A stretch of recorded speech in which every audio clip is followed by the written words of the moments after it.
Hey Tommy, hey Scott. My name is Peter Gusmano and I'm from Merrick, New York. And I have a couple of tips for you guys. First off, I'd like to say thank you for the opportunity to play in this amazing project. I think it's one of the most unique things that I've done. And I was psyched for the shout out that I got on All I Want to Do.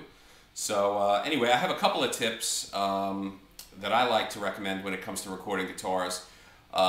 Two completely different tips. The first one actually has something to do with chapstick. So I know that sounds kind of odd, but if you're a player who likes to play with a whammy bar, and you know, whether it's doing just simple vibrato things or whether or not it's just doing a lot of full-blown whammy bar.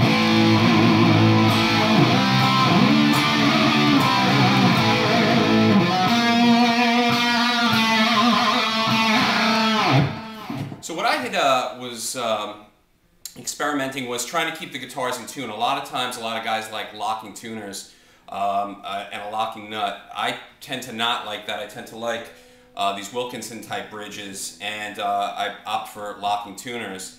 But a lot of times what I do is I do kind of two unique things to keep the guitar in tune and keep it stable when I'm recording. The first is, and I'm sure some people might have heard of this, if not, it's putting graphite in the nut up here.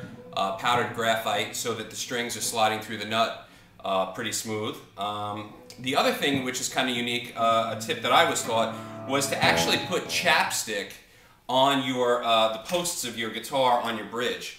So if you take a look over here, right here on the two posts, the knife edges actually sit up on these posts. So what I have done is I tend to put chapstick on these posts right here where the knife edges sit.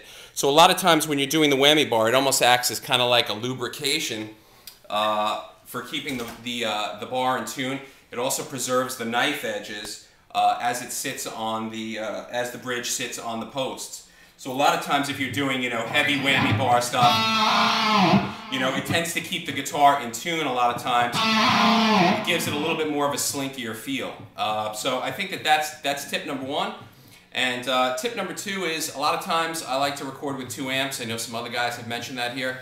I always tend to pan my guitars left and right with two different kind of amps and two different kind of guitars. I think tonally, a lot of times guys feel that you could just simply double track the same thing, and it is awesome, and it does give a huge big tone and a big sound.